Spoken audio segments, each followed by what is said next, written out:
na po ba ako? Bakit mo naitanong yan? Wala lang po kasi paglaki ko po gusto ko po maging painter. Gusto ko po kaya i-drawing yung picture niyo po. Yung parang angel, yung may pakpak. Pero paano na po pag hindi na po ako lumaki? Huwag kang magsalita ng ganyan. Hindi ka mamamatay. Strong ka, di ba? Tatalunin mo ang sakit mo dahil malakas ka. Saka, hindi ka pababayaan ni Papa God. Basta anak, tatandaan mo. Ha? Aalagaan mo palagi ang sarili mo. Okay? Okay po. Sakay na.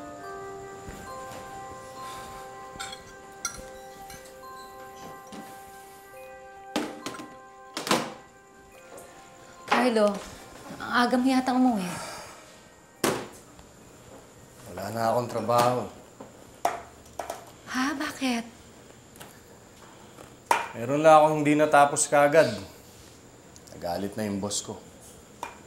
Alam naman niya na magulo yung isip ko dahil sa kondisyon ng mga...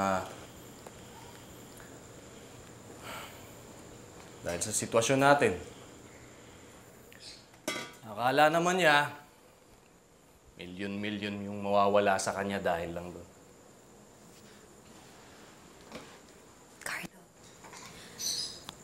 alam mong kailangan natin ng pera ngayon. Paano kung ospital na naman ang mga bata? Saan tayo kukuha ng paggastos? Bakit ka nag-resign? Di naman ako nag-resign eh. Sinisante nga ako. Palagi ka na lang nasisisante. Huwag mo nga ako inuumpisahan. Lagi na lang silang may kasalanan kapag natatanggal ka sa trabaho, lagi na lang silang mali. Carlo, minsan naman isipin mo, baka ikaw na ang may mali.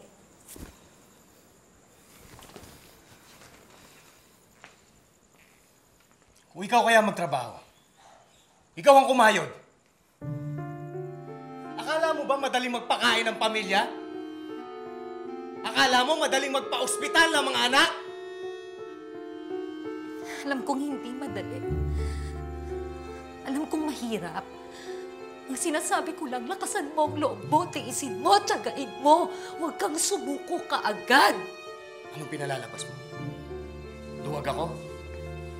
Kung duwag ako, matagal na akong lumaya sa pamamahay na to!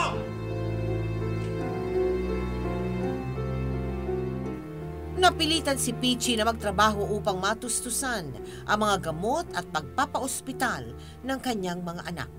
Nagturo siya ng subject na Humanities sa Far Eastern University. Ngunit dahil maliit lamang ang kita, ay nagtrabaho din siya bilang analyst sa isang call center.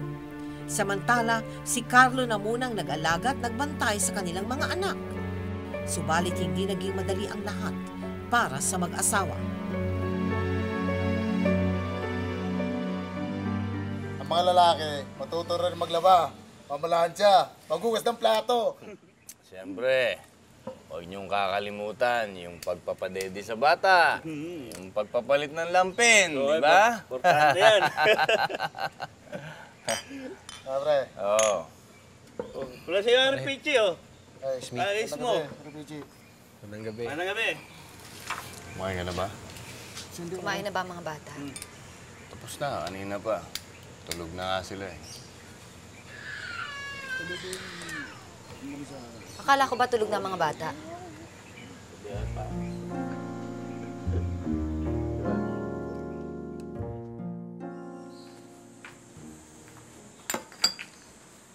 O, nasa na mga ka-business meeting mo? Naglaho na yata lahat. Sana, umalis na. Sumama kasi yung ihip ng hangin. Huwag mo akong patamaan, Carlo.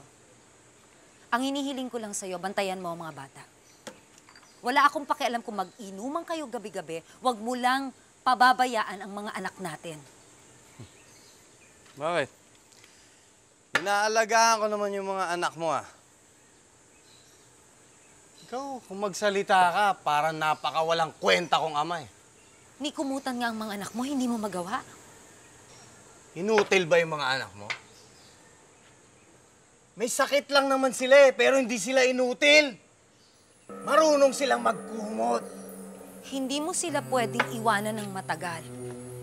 Carlo, kahit anong oras pwede silang dapuan ng sakit. Hindi mo ba maintindihan yon? Bakit?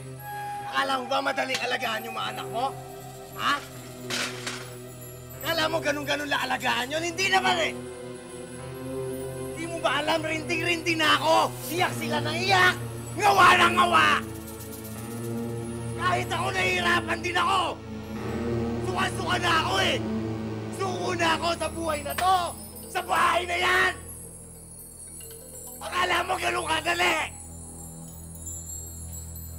Sige! Total, napakagaling mo naman, di ba? Ang galing mo eh. Arya ka ng arya, di ba? Sige, kayanin mo na lang lahat tong mag-isa. Ha?